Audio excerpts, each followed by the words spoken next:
رب کو ہے راضی کرنا، رب کو ہے راضی کرنا، پیار نبی سے ہے کرنا، پیار نبی سے ہے کرنا۔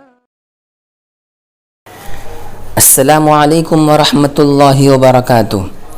الحمد للہ رب العالمین والصلاة والسلام علی سیدنا محمد وآلہ واصحابہ اجمعین، اما بعد۔ محترم بزرگان دین، عزیزان ملت، قرآن کریم کی ایک تیسری سورت ہے جس کو آل عمران کہتے ہیں۔ آل کہتے ہیں خاندان کو۔ حضرت مریم علیہ السلام کے والد کا نام عمران علیہ السلام ہے، تو ان کے سلسلے میں اس صورت میں خاص طور پر اللہ تعالیٰ تفصیلی کلام پیش کیا ہے۔ اسی نسبت سے، اسی تعلق سے اس صورت کا نام بھی آل عمران رکھ دیا گیا ہے۔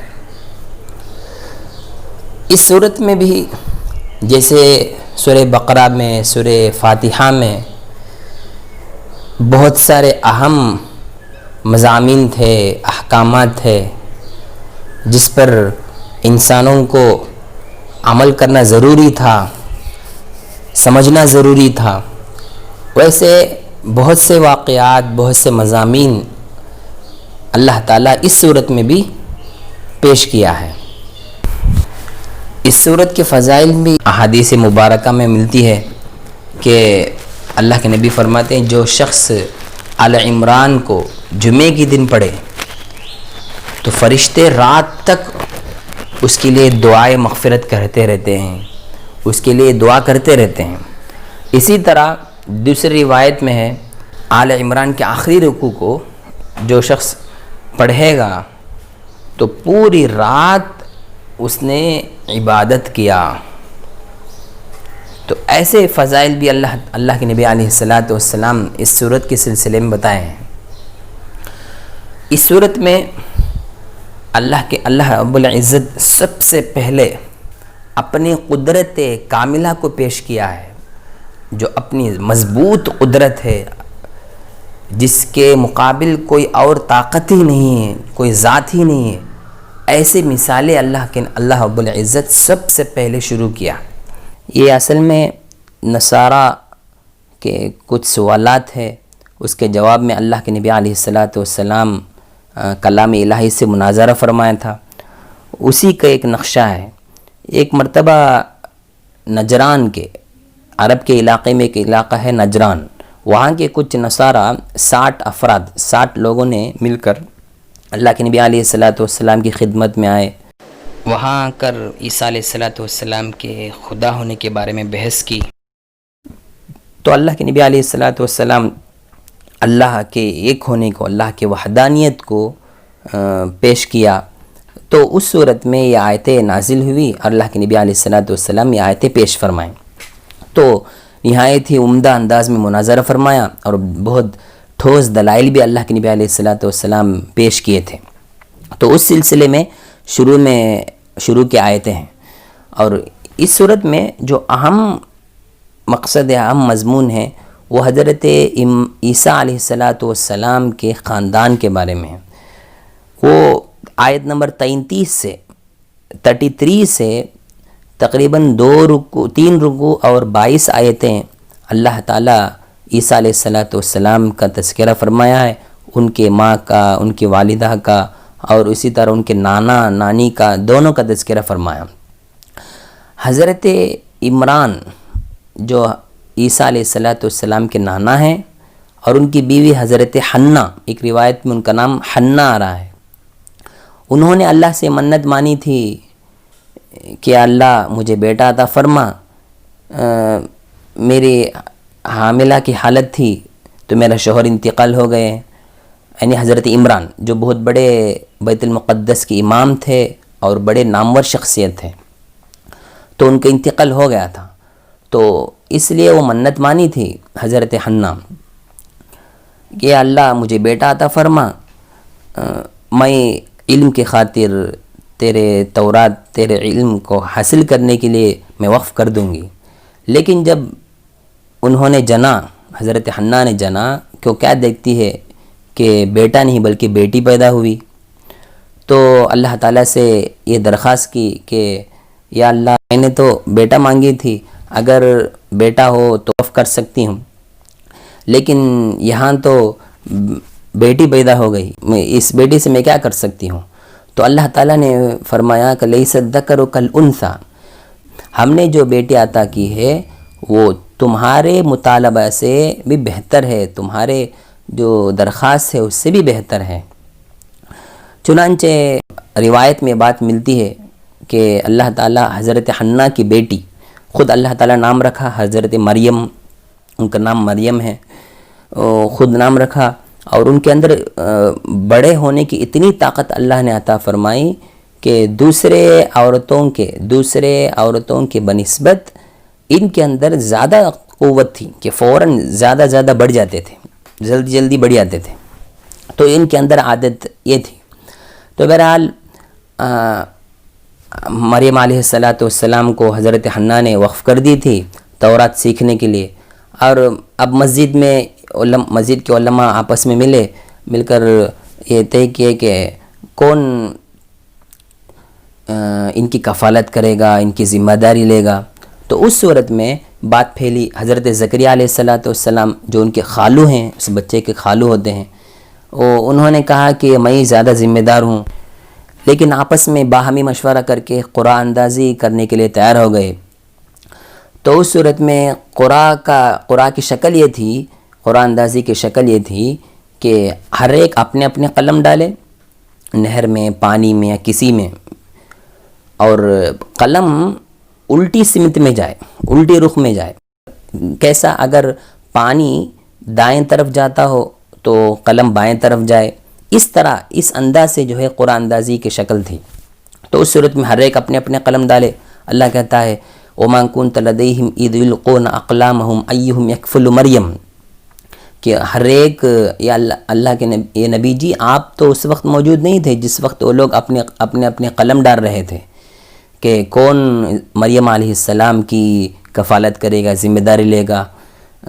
تو اس صورت میں حضرت زکریا علیہ السلام کا قلم الٹی سمت میں گئی تو وہ ذمہ داری لے لیے۔ چنانچہ وہ ذمہ داری لے کر بیت المقدس کے مسجد ہی کے اندر ایک کمرہ بنائے تھے، وہیں رہ گئے تھے، وہیں رہ کر ان کی کفالت، ان کی ذمہ داری لے رہے تھے۔ تو ایک مرتبہ اللہ تعالیٰ خود ایک واقعہ نقل فرما رہا ہے کہ ایک مرتبہ حضرت زکریا علیہ السلام باہر چلے گئے تھے دعوت و تبلیغ کے لیے۔ اب جا کر جب واپس آتے ہیں تو اس صورت میں حضرت مریم علیہ السلام کے ہاتھ میں ایسے میوے پا رہے ہیں ان کے پاس جو موسم کے خلاف ہے، جس موسم میں جو پھل ملنا تھا، جو میوہ ملنا تھا، وہ پھل نہیں ہے، اس کے خلاف کوئی دوسرا پھل موجود ہے۔ تو اس صورت میں حضرت زکریا علیہ السلام نے تعجب سے حضرت مریم علیہ السلام سے پوچھا کہ انا لکی ھذا، ایسے پھل، ایسے میوے کہاں سے مل گئے تجھے جو موسم کے خلاف ہے؟ تو حضرت مریم علیہ السلام نے فرمایا کہ من عند اللہ، یہ تو اللہ کی طرف سے ہے، اللہ کی جانب سے ہے، اللہ نے مجھے خود عطا فرمایا۔ تو اس صورت میں حضرت زکریا علیہ السلام کے دل کے اندر ایک ولولہ پیدا ہوا، ایک خواہش پیدا ہوئی کہ ان کی حالت بھی یہ تھی کہ 100 سال سے آگے گزر چکا تھا، اور ان کی بیوی کی حالت 90 سال سے بھی آگے گزر چکا تھا، اور دونوں کو اولاد بھی نہیں تھی۔ اور اولاد کے سلسلے میں حضرت زکریا علیہ السلام نے فوراً دعا فرمائی۔ اللہ کہتا ہے ہنالک، جس وقت یہ حالت دیکھے، بے موسم پھل کی حالت دیکھے، تو فوراً اللہ تعالیٰ سے دعا فرمائی کہ اللہ رب حبلی من لدنک ذریۃ طیبہ، ایک پاک نیک اولاد مجھے عطا فرما۔ تو اللہ تعالیٰ بھی فوراً جواب عطا فرمایا کہ تمہیں ایک بیٹا پیدا ہوگا، اس کا نام یحییٰ ہوگا، اللہ نے خود نام رکھا، اور وہ نیک لوگوں میں سے ہوں گے، نبی ہوں گے، اور وہ بہت پاک دامن ہوں گے۔ ایسے اللہ تعالیٰ حضرت یحییٰ علیہ السلام کے واقعات بھی نقل فرمایا، ان کے حالات بھی نقل فرمایا۔ یہ اور آگے اللہ تعالیٰ حضرت مریم علیہ السلام کے حالات کو، ان کی زندگی کو بتا رہا ہے. کچھ حالات یہاں بتایا اور کچھ حالات جو ہے حضرت خود ان کے نام سے ایک سورہ بھی ہے، سورہ مریم 16ویں پارے میں ہے، اس میں تفصیل کے ساتھ وہاں فرمایا. یہاں کچھ باتیں ہیں جو ہمیں سمجھنے کے ہیں. اللہ تعالیٰ حضرت مریم علیہ السلام کو بغیر شوہر کے بیٹا عطا فرمایا تھا، بغیر شوہر کے بیٹا عطا فرمایا تھا. اسی لیے وہ لوگ حضرت عیسیٰ علیہ السلام کو خدا کا بیٹا مانتے ہیں نصارہ، اور بعض لوگ خود خدا ہی مان لیتے ہیں. یہی وجہ تھی. چنانچہ حضرت مریم علیہ السلام کو اللہ تعالیٰ ان کے پاس جبرائیل علیہ السلام کو بھیجا. وہ پھونک مارے ان کے پیٹ میں تو حمل ٹھہر گیا، اور حمل ٹھہرنے کے بعد انہوں نے بچہ جنا. وہ حضرت عیسیٰ علیہ السلام تھے، اور ان کی بھی بہت سارے معجزات ہیں کہ قالوا کیف نکلم من کان فی المہد صبیا. جب حضرت مریم علیہ السلام لوگوں کے پاس لے کر گئے تو شرم کے مارے بہت سارے لوگ زنا کی تہمت دیے، بہت سارے باتیں کیے. تو اللہ تعالیٰ حضرت عیسیٰ علیہ السلام کی زبان ہی سے بات کہلوایا، کہ گہوارے ہی میں بات کرنا شروع کیے. انہوں نے کہا کہ قال انی عبد اللہ، میں اللہ کا بندہ ہوں. آتانی الکتاب وجعلنی نبیا، مجھے اللہ تعالیٰ کتاب عطا فرمائے گا اور میں نبی بنوں گا. ایسے جو ہے وہاں تفصیل کے ساتھ ارشاد فرمایا میں اپنے والدین کے ساتھ حسن سلوک کروں گا. ایسے واقعات سورہ مریم میں تفصیل کے ساتھ موجود ہیں. تو بہرحال حضرت عیسیٰ علیہ السلام کا بہت سے واقعہ، بہت سے مضمون کو اللہ تعالیٰ تفصیل کے ساتھ یہاں بتایا ہے. اس میں عیسیٰ علیہ السلام کی بہت سارے نشانیوں کو بتایا ہے. عیسیٰ علیہ السلام کیسے ہوں گے، گہوارے میں بات کریں گے، کب آئیں گے، کہاں آئیں گے. احادیث میں بھی کئی سووں کے حدیث عیسیٰ علیہ السلام کے نزول کے بارے میں موجود ہے. اور یہاں جو ہے خاص طور پر اللہ تعالیٰ عیسیٰ علیہ السلام ایک خاص واقعہ بھی نقل فرمایا ہے کہ یہودیوں کی عادت تھی، ان کی بد اخلاقی تھی، بدترین چیز عادت یہ تھی کہ وہ نبیوں کو قتل کرتے تھے. اللہ نے بھی بقرہ میں بھی وہ بتایا ہے. وہ جب حضرت عیسیٰ علیہ السلام کو قتل کرنے کے لیے آئے تو اس وقت اللہ نے یوں فرمایا کہ انی متوفی کا، تم ڈرنے کی ضرورت نہیں ہے، میں تم کو موت دینے والا ہوں، یہ لوگ آپ کو موت نہیں دے سکتے ہیں. ورافعک الیہ، اور آپ کو کیا کروں گا، میں اب فی الحال اوپر اٹھا لوں گا، اور آپ کے جو متبعین ہیں، آپ کو ماننے والے، ان کو میں پورے ہر ایک سے میں فوقیت عطا کروں گا، کافروں پر فوقیت عطا کروں گا. ایسے جو ہے اللہ تعالیٰ عیسیٰ علیہ السلام کو وعدہ دے کر اپنے پاس بلا لیا. اور انشاءاللہ العزیز قیامت کے قریب پھر دنیا میں اتریں گے، ایک امتی بن کر اتریں گے، نبی بن کر بھی نہیں اتریں گے. ہمارے نبی علیہ السلام محمد عربی صلی اللہ علیہ وسلم کے امتی بن کر اتریں گے اور دجال کو قتل کریں گے. یہ سب واقعات احادیث کے اندر مروی ہیں. اب یہاں ایک بات بہت سمجھنے کی یہ ہے کہ حضرت عیسیٰ علیہ السلام کا واقعہ قرآن کے اندر اتنی تفصیل کے ساتھ ہے، اتنی تفصیل کے ساتھ ہے کہ حضرت محمد عربی صلی اللہ علیہ وسلم جو سرکار ہیں، جو ساری امت کے سید ہیں، ایسے نبی کے بھی خاندان کا تذکرہ نہیں ہے. وجہ کیا ہے؟ ایسی وجہ کیا ہے کہ عیسیٰ علیہ السلام کا تذکرہ اتنی تفصیل کے ساتھ ہے؟ ایک جگہ نہیں، کئی جگہ اللہ تعالیٰ عیسیٰ علیہ السلام کا تذکرہ فرمایا. ان سب کی وجہ یہ ہے کہ کہیں ایسا نہ ہو کہ محمد صلی اللہ علیہ وسلم کے بعد کوئی نبی آنے والے تو نہیں ہیں. اب آخر امت رہے گی، اس وقت تو قرآن کا نزول نہیں ہوگا. لوگ یہ نہ کہہ دے، لوگ یہ دعویٰ نہ کر دے کہ میں خود عیسیٰ ہوں، میں خود مہدی ہوں، میں خود عیسیٰ ہوں، میں ہی آپ کے پاس بھیجا گیا ہوں. ایسا نہ ہو جائے، اس لیے اللہ تعالیٰ بہت سے نشانیاں اللہ تعالیٰ حتیٰ کہ ان کے نانا تک کے حالات سنایا ہے. حضرت عمران ان کے نانا ہیں، حضرت حنہ ان کی نانی ہیں، ان کی ماں یہ سب واقعات اللہ تعالیٰ اتنے تفصیل کے ساتھ بیان فرمانے کی وجہ یہ ہے کہ کہیں ایسا نہ ہو کہ لوگ بھٹک جائیں.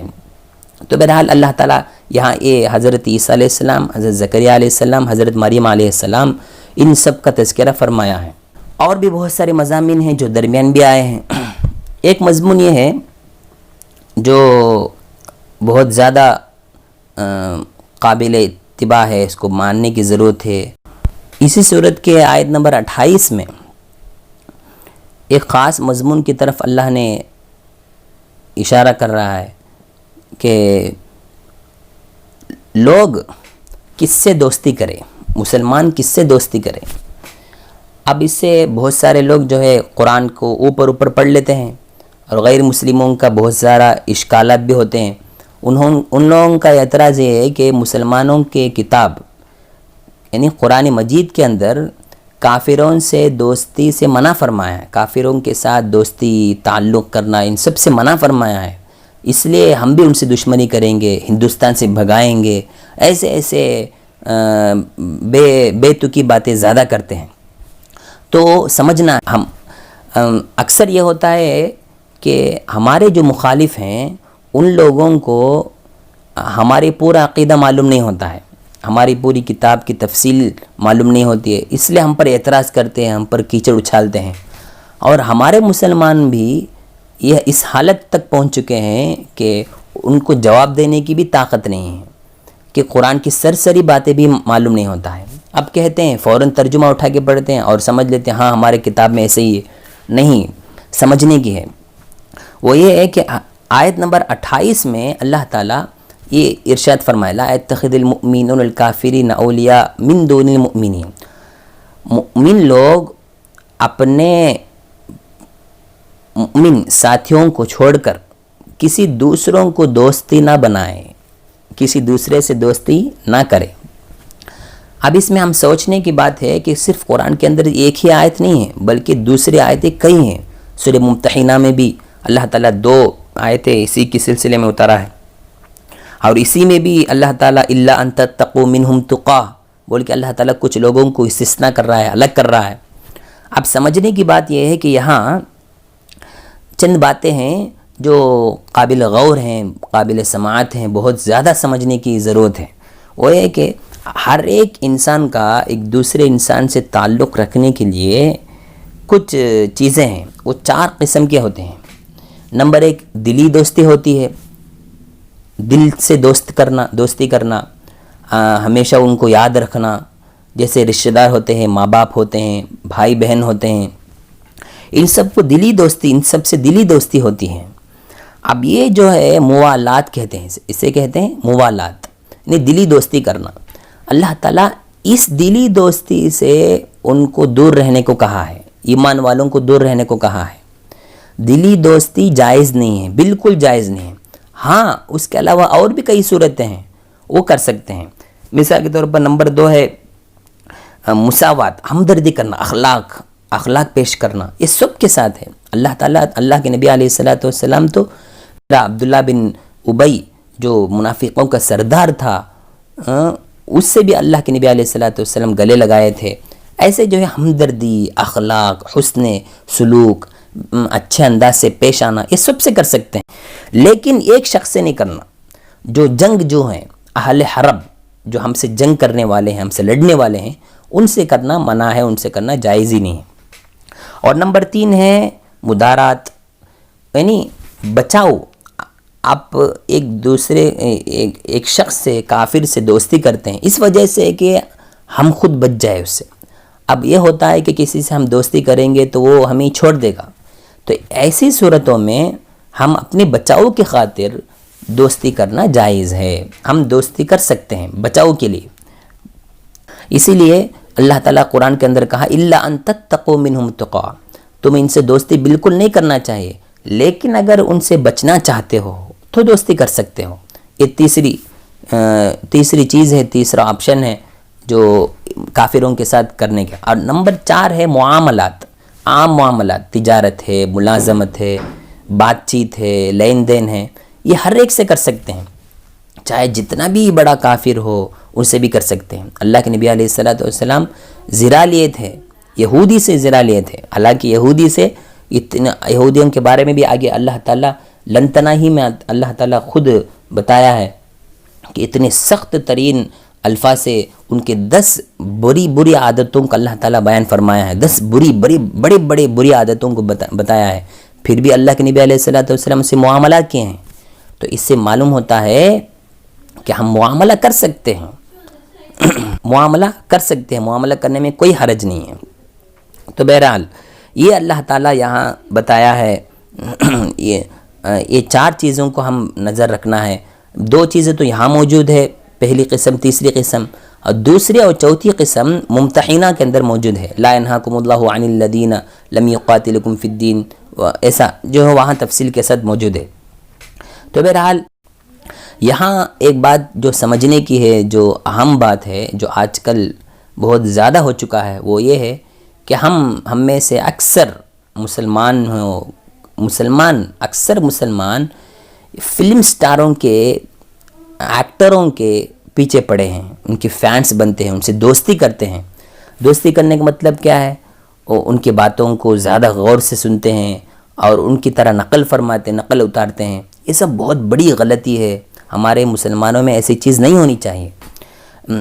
اللہ کے نبی فرماتے ہیں المرء مع من احب، انسان قیامت کے دن اس شخص کے ساتھ ہوگا جس سے محبت فرمایا، جس سے دوستی کیا ہے۔ اب ہم دوستی کرتے ہیں، دلی دوستی کرتے ہیں، اتنی دوستی ہوتی ہے، اتنی محبت ہوتی ہے ایکٹروں سے، اگر کچھ ہو جائے ان کو تو اس صورت میں ہم رونا شروع کر دیتے ہیں مسلمان۔ تو یہ بہت بڑی پریشانی کی بات ہے، حسرت کی بات ہے، افسوس کی بات ہے۔ یہ حالت ہمارے مسلمانوں میں نہیں ہونی چاہیے، اس سے بہت دور رہنا چاہیے۔ تو بہرحال یہ مضامین ہیں۔ اس کے بعد اللہ تعالیٰ اور بھی بہت اہم مضامین یہاں پیش کیا ہے۔ جنگ بدر اور جنگ احد کا بھی اللہ تعالیٰ یہاں پیش فرمایا۔ رکوع نمبر 12 میں، آیت نمبر 121 میں اللہ تعالیٰ جنگ بدر اور جنگ احد کو تفصیل کے ساتھ بیان فرمایا ہے۔ جنگ احد 172 میں وہاں سے شروع ہو رہی ہے، اس کو بھی اللہ تعالیٰ نے بیان فرمایا۔ بیان کرنے کی وجہ یہ ہے کہ اللہ تعالیٰ شروع میں ایک عنوان لگایا تھا کہ یہ یہودیوں کی بد اخلاقی بتایا تھا۔ یہ سب چیزیں بتانے کے بعد اللہ تعالیٰ 2 چیزوں کو سامنے رکھا، صبر اور تقوی۔ صبر بھی انسان کو بہت ضروری ہے اور تقوی بہت ضروری ہے۔ اللہ تعالیٰ 2 چیزوں کو بہت اہمیت کے ساتھ بیان فرمایا تھا کہ تم اتنے دشمن تمہارے مسلمانوں میں موجود ہے، اتنے دشمن ہونے کے باوجود تمہارے اندر اگر یہ 2 چیزیں آ جائے، صبر اور تقوی، تو تمہاری حالت ہی بدل جائے گی، اللہ کی مدد ہوگی، اللہ کی نصرت ہوگی۔ حضرت یوسف علیہ السلام کے اندر بھی یہ 2 چیزیں تھیں، صبر اور تقوی۔ تو اسی طرح یہاں بھی جو ہے صبر اور تقوی ہونی چاہیے۔ اسی کے ضمن میں اللہ تعالیٰ صبر اور تقوی، اسی کے ٹاپک میں اللہ تعالیٰ 2 جنگوں کو ذکر فرمایا، اور اسی درمیان میں ایک تیسری جنگ بھی، جنگ حمراء الاسد، ایک چھوٹی سی درمیانی جنگ ہوئی تھی۔ یہ 3 جنگوں کو اللہ تذکرہ فرمایا اور تفصیل کے ساتھ جنگ احد کا تذکرہ فرمایا۔ جنگ احد کے اصل میں واقعہ یہ ہوا کہ جب مسلمان مدینہ آ گئے تھے تو اس صورت میں کئی پریشانیوں کا سامنا کرنا پڑا تھا۔ کفار مکہ ہمیشہ ان کو ستاتے تھے مکے میں، تو یہاں آنے کے بعد بھی خاموش نہیں رہے تھے۔ تو اتفاقی طور پر بدر کی جنگ ہو گئی تھی سن 2 ہجری میں، رمضان مبارک کے مہینے میں۔ اس جنگ میں اللہ تعالیٰ فرشتوں کے ذریعے مدد فرما کر، یہاں بھی اللہ تعالیٰ ارشاد فرمایا تھا وَلَقَدْ نَصَرَكُمُ اللَّهُ بِبَدْرٍ وَأَنْتُمْ أَذِلَّةٌ، 313 صحابہ تھے، وہاں تو 900 تھے۔ تو اللہ تعالیٰ 900 کے مقابل میں 313 کو اللہ تعالیٰ ترجیح دیا، ان کو فوقیت عطا فرمایا اور ان کو کامیابی عطا کیا۔ یہ سب چیزیں اللہ تعالیٰ وہاں ان کو دیا تھا۔ اب اللہ کہتا ہے کہ جب میدان جنگ میں کھڑے ہوئے تھے تو 900 ادھر تھے کافر لوگ، یہاں تقریباً 900 تھے روایت کے مطابق، یہاں جو ہے 313 تھے۔ لیکن ان کو اس طرح نظر آئی کہ جب کافر مسلمان کو دیکھے تو اپنے سے 2 گنا دیکھے، یعنی 900 سے زیادہ 1800 نظر آ رہے تھے، ان کو بہت زیادہ نظر آئے تھے۔ اصل میں کہ اللہ تعالیٰ وہاں فرشتوں کو اتارا تھا مدد کے لیے، فرشتے ابھار رہے تھے، ان کے لیے مدد کر رہے تھے۔ تو یہ سب جو ہے اللہ تعالیٰ بدر کے واقعہ میں نقل فرمایا، اور اس میں 70 بڑے بڑے کفار نامور بڑے بڑے کفار مارے گئے تھے۔ تو اس صورت میں واپس چلے گئے، اور واپس جانے کے بعد کفار مکہ اطمینان سے نہیں بیٹھے، چین سے نہیں بیٹھے، بلکہ پھر پیسے جمع کرنا شروع کیے۔ آئندہ ان کو جو ہے آئندہ جنگ کرنے کی بہت خواہش تھی، کسی بھی طرح محمد اور ان کے غلاموں کو یعنی صحابہ کو ذلیل کرنا، ختم کرنا، اس کی ان کے اندر کاوش تھی، کوشش تھی۔ تو اس لیے تجارتی جو قافلہ تھے شام کی طرف جانے والے، ان سب کے پیسے کو جمع کر کے پھر مل کر سن 3 ہجری میں پھر دوبارہ جنگ کرنے کے لیے تیار ہو گئے تھے اور جنگ کے لیے نکل گئے تھے۔ یہ ہے جنگ احد، سن 3 ہجری میں پھر نکلے تھے جنگ کرنے کے لیے۔ تو اس جنگ میں اللہ کے نبی علیہ الصلاۃ والسلام سب سے پہلے یوں مشورہ کیا، صحابہ کے درمیان سب مل کر مشورہ کرے تھے۔ تو اس صورت میں اللہ کے نبی کی ایک رائے تھی، صحابہ کی ایک رائے تھی۔ نبی علیہ الصلاۃ والسلام کی رائے یہ تھی کہ ہم مدینے میں رہ کر جنگ کریں تاکہ اچھی طرح کامیاب ہو سکے اور آسانی کے ساتھ کامیاب ہو سکتے ہیں۔ اگر اپنے محلے میں رہ کر، اپنے بستی میں رہ کر جنگ کریں گے تو جلدی بآسانی کامیاب ہو سکتے ہیں اور حفاظت بھی اچھی طرح ہوتی ہے، یہ سوچے تھے۔ لیکن صحابہ کو ایک ولولہ تھا، ایک جوش تھا کہ اکثر صحابہ جنگ بدر کے وقت نہیں تھے، اس لیے اب ان لوگوں کو ایک خواہش تھی کہ ہم مدینے سے نکل کر باہر جا کر جنگ کریں گے، اس کی خواہش تھی ان کے اندر۔ تو اسی لیے ان لوگوں کی خواہش کے مطابق ان لوگوں نے یہ مشورہ دیا، یہ رائے دی کہ اللہ کے نبی ہم باہر جائیں گے، باہر جا کر جنگ کریں گے۔ اتفاق سے عبداللہ بن ابی جو منافقوں کا سردار ہے، اس کی بھی رائے اللہ کے نبی علیہ الصلاۃ والسلام کی رائے کی موافق ہو گئی تھی۔ اس نے بھی یہ کہا تھا کہ ہم مدینے میں رہ کر جنگ کریں گے، مدینے کے باہر جا کر جنگ کرنے کے بجائے مدینے ہی میں اپنے علاقے میں رہ کر، اپنی بستی میں رہ کر جنگ کرنا بہت اچھا ہے۔ تو اس صورت میں جنگ کرنے کے لیے کھڑے ہو گئے تھے۔ اب بات آپس میں باہمی بات چل رہی تھی، تو اللہ کے نبی علیہ الصلاۃ والسلام اندر جا کے زرہ پہن کر آ گئے اور کہنے لگے کہ اب بات طے ہو گئی، ہم مدینے سے باہر جا کر ہی جنگ کرنا ہے۔ بس صحابہ کی بات لے کر نکل گئے۔ اب 1000 لوگ تھے، صحابہ سب مل کر 1000 تھے، تو اللہ کے نبی علیہ الصلاۃ والسلام 1000 صحابہ کو لے کر نکل رہے تھے۔ تو درمیان میں عبداللہ بن ابی اپنے 300 چیلوں کو، 300 ساتھیوں کو اس غرض سے بلا کر لے چلے گیا کہ میری رائے کے مطابق نہیں ہے، ہم جو رائے دیے تھے وہ قبول نہیں کیے تھے، تو ہم کیسے مانیں، یہ بتا کر چلے گیا تھا، نکل کے چلے گیا تھا۔ تو اس صورت میں کل ملا کے 700 لوگ ہو گئے تھے۔ اب جنگ کے لیے گئے، وہاں جا کر اللہ کے نبی علیہ الصلاۃ والسلام جبل احد، مدینے سے 3 میل کے فاصلے پر ایک پہاڑ ہے جبل احد پہاڑ، وہاں ٹھہرے تھے۔ جنگ کی ترتیب اللہ کے نبی علیہ الصلاۃ والسلام نے یوں فرمائی تھی کہ احد پہاڑ پیٹ پیچھے رہے، ہم اس طرف جنگ کریں۔ ہاں، اللہ کے نبی کو اندیشہ بھی تھا کہ کہیں پیچھے سے آ کر مار دیں گے، اس لیے انہوں نے، اللہ کے نبی علیہ الصلاۃ والسلام نے عبداللہ بن جبیر رضی اللہ عنہ کو سردار بنا کے ایک چھوٹی سی جماعت، 50 لوگوں کی جماعت ملا کے ان لوگوں کو پہاڑ کی چوٹی پر کھڑنے کو کہا، پہاڑ کی چوٹی پر رہو، ہماری حالت سے تمہیں کوئی تعلق نہیں، یعنی ہم جیتے یا ہارے کسی بھی صورت میں تم پہاڑ سے نہیں اترنا۔ یہ کچھ ارشادات عبداللہ بن جبیر رضی اللہ عنہ کو دے کر ان کو روانہ کر دیے تھے اور پہاڑ میں ٹھہرنے کو کہا۔ اب جنگ شروع ہو گئی تھی۔ اسی جنگ میں اللہ کے نبی علیہ الصلاۃ والسلام کو شروع میں کامیابی ملی تھی۔ اب یہ لوگ 50 صحابہ اوپر سے دیکھ رہے تھے۔ اب ان کو کامیابی نظر آ گئی، تو اس صورت میں بعض صحابہ اترنا شروع کیے۔ عبداللہ بن جبیر رضی اللہ عنہ نے ان کو روکا تھا، تو انہوں نے کہا کہ اللہ کے نبی علیہ الصلاۃ والسلام کے جو ارشاد ہے، جو بات تھی، جو حکم تھا، وہ ایک وقت تک تھا، اب کامیابی تو ہو گئی، اب اس کے بعد ہم یہاں بیٹھ کے کیا کریں، چلو نکلیں گے، آپ نیچے جائیں گے، ایسا بول کے سوچے تھے۔ تو عبداللہ بن جبیر رضی اللہ عنہ کو پکارے تھے، روکے تھے، لیکن رکنے کے لیے تیار نہیں تھے بعض صحابہ۔ اب جانا تھا کہ اس طرف سے کفار مکہ ادھر سے آنا شروع ہو گئے اور صحابہ کو مار کے اندر آنا شروع ہو گئے۔ خالد بن ولید رضی اللہ عنہ اس وقت تو کافروں میں تھے، وہ ابھی مسلمان نہیں ہوئے تھے، تو وہ اشارگی سے جو ہے پہاڑ کی اس طرف سے آ کر، پیچھے سے آ کر صحابہ کو مارنا شروع کر دیے۔ علیہ الصلوۃ والسلام کو بھی بہت زیادہ چوک لگی تھی۔ تو اس صورت میں صحابہ کرام بہت بڑے بڑے جان نثاری کا ایک ثبوت پیش کیا تھا کہ اس وقت یہ ہلچل ہو گئی تھی، یہ بات پھیل گئی تھی کہ نبی علیہ الصلوۃ والسلام نعوذ باللہ انتقال ہو گئے ہیں، ایسے پھیل گئی تو صحابہ کے اندر ایک دم کمزوری پیدا ہو گئی تھی اور غم، دل کے اندر غم رنج پیدا ہو گیا تھا۔ تو اس صورت میں بعض صحابہ کو نظر آ گئے تھے اللہ کے نبی علیہ الصلوۃ والسلام۔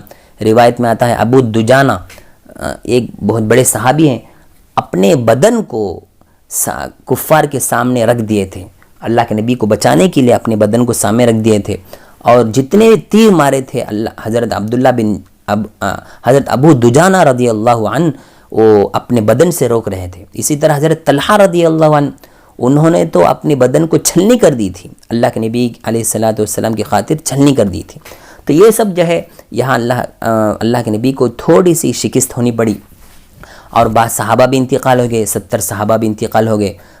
جب ان کو رنج ہوا، مسلمانوں کو تکلیف ہوئی، تو اللہ تعالیٰ نے کہا کہ تمہیں ان لوگوں کو بھی ایسے ہی تکلیف ہوئی تھی جیسے آپ کو تکلیف ہو رہی ہے، ایسے جو ہے اللہ تعالیٰ آیتیں اتارا تھا۔ تو بہرحال یہ ایسے جنگ ہو گئی۔ اب اس میں ہوا کیا، اس میں اللہ کے نبی علیہ الصلوۃ والسلام کو تکلیف ہوئی تھی صحابہ کی طرف سے، تو بہت زیادہ غم ہونے کا ایک اندیشہ تھا، زیادہ پریشان ہونے کا اندیشہ تھا۔ تو اس صورت میں اللہ کے نبی علیہ الصلوۃ والسلام کو اللہ تعالیٰ نے بہت سے پیغامات دیا، بہت سے رہنمائی فرمایا، بہت سے ہدایت اللہ تعالیٰ نے پیش کی تھی۔ اس میں ایک بات یہ ہے کہ فبما رحمت من اللہ لنت لہم، اللہ کے رحمت کے خاطر تم جو ہے نرم مزاج کے تھے، اگر تم نرم مزاج نہیں ہوتے تو لن فضوا الیک، وہ آپ سے بھاگ کے چلے جاتے تھے، آپ کے اطراف نہیں رہتے تھے، آپ سے بھاگ کے چلے جاتے تھے۔ تو اس لیے آپ کا کرنا یہ ہے کہ فاعف عنہم واستغفر لہم وشاورہم فی الامر، آپ کو 3 باتیں اللہ تعالیٰ کہتا ہے، آپ کو 3 باتیں ہم ہدایت دے رہے ہیں۔ فاعف عنہم، سب سے پہلے انہیں معاف کر دو، ان سے جو غلطی ہو گئی تھی معاف کر دو، اللہ نے بھی معاف کر دیا ہے، اس لیے اللہ یہاں بھی کہا اور وہاں بھی کہتا ہے عف اللہ عنہا، اللہ تعالیٰ ان کے گناہوں کو معاف کر دیا تھا، وہ اسی صورت کے اندر تفصیل کے ساتھ موجود ہے۔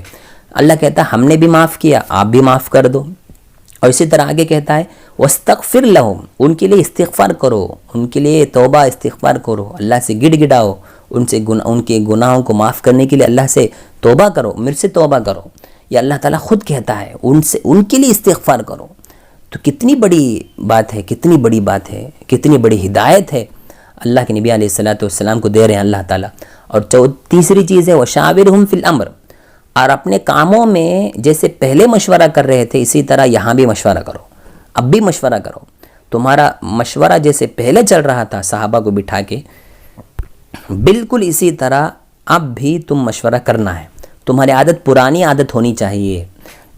تو یہ جو ہے اللہ تعالیٰ نبی علیہ الصلوۃ والسلام کو رہنمائی کیا تھا اللہ تعالیٰ، اور اس سے ہمیں بہت ساری باتیں ملتی ہیں کہ ہم بھی اگر کسی جماعت کے سربراہ ہیں، بڑے ہیں، تو ہمارے بھی سوچنی چاہیے، ہم بھی سوچنا ہے کہ ہم ہمارے دکان میں یا کسی کے یہاں ملازمت کرتے ہیں کوئی، تو اس صورت میں اگر ان سے کچھ غلطی ہو جائے تو پھر بھی ہم ان کو ہمیشہ غصہ نہیں رکھنا چاہیے، ہاں غصہ آنا چاہیے، لیکن ہمیشہ اسی کے پیچھے لگے رہنا، ان کی غلطیوں کو اٹھانا، غلطیوں کو بتانا، یہ غلط ہے۔ ان کے لیے استغفار کرنا ہے، ان کو معاف کرنا ہے، یہ سب چیزیں آنی چاہیے۔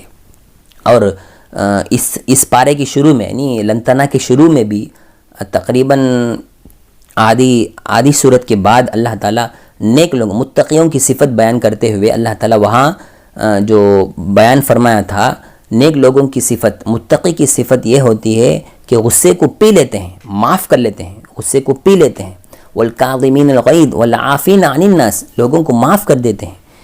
یہ لوگوں کی عادت تھی، متقیوں کی عادت ہے۔ تو ہمارے لیے بھی بہت ضروری ہے کہ ہم متقیوں کی عادت اپنے اندر لائے کہ ہم پڑوسی سے، ہمارے رشتہ داروں سے کچھ غلطی ہو جائے تو فوراً معاف کر دے۔ معاف کرنے سے عزت کبھی گھٹتی نہیں، کبھی ہمیشہ بڑھتی ہے۔ تو بہرحال یہ چیزیں تھیں، مضامین تھے، تو کل 5-6 مضامین ہوئے۔ حضرت عیسیٰ علیہ السلام کے واقعہ یہاں نقل فرمایا، ان کے خاندان کا، اور نمبر 2 ہم کس سے دوستی کرنا ہے، کیسے دوستی کرنا ہے، کافروں سے دوستی، دلی دوستی کر سکتے ہیں یا نہیں، اس کی تفصیلی گفتگو تھی۔ اور نمبر 3 جنگ بدر، جنگ احد کا واقعہ یہاں موجود تھا۔ تو بہرحال یہ سب مضامین تھے۔ اللہ تعالیٰ اس صورت میں کچھ احکامات بھی سنائے ہیں، سود کا احکام بھی سنائے ہیں۔ سود کا لین دین بالکل جائز نہیں ہے، حرام ہے۔ اللہ کے دگنی کر کے پیسے مت لو، یعنی بالکل سود لینا آپ کے لیے جائز نہیں ہے، حرام ہے۔ ایسا سورہ بقرہ میں بھی اللہ تعالیٰ وہاں بتایا تھا، یہاں بھی بتایا ہے۔ یہ سود، یہ اس کے بارے میں احادیث کے اندر بھی بہت سارے سخت وعید آئے ہیں۔ سورہ بقرہ کے اندر تو اتنی سخت آیتیں اتری ہیں کہ شاید کہ کسی دوسرے حکم کے لیے اللہ تعالیٰ ایسے آیت پیش کیا ہو۔ تو اس لیے ہم سود کے بیبار سے بچنا ہے، سود کے لین دین سے، وڈی، انٹرسٹ، جتنے بھی چیزیں اب بڑھ رہے ہیں، نام بدل کے جو آ رہے ہیں، ان سب سے بچنا ہے۔ اللہ تعالیٰ یمحق اللہ الربا، اللہ تعالیٰ سود کو مٹانے والا ہے، سود کو گھٹا دیتا ہے اور صدقات کو بڑھا دیتا ہے۔ یہ اللہ تعالیٰ کے ایک دستور ہے، ایک سنت ہے، وہ ہمیشہ ایسے ہی رہے گا۔ تو اس لیے یہ بھی اللہ تعالیٰ بتایا، اور جہاد کے بارے میں بتایا حکم۔ اسی طرح اللہ تعالیٰ خرچ کرنے کے سلسلے میں بھی اللہ تعالیٰ تفصیل کے ساتھ اس پارے کے شروع میں بتایا ہے۔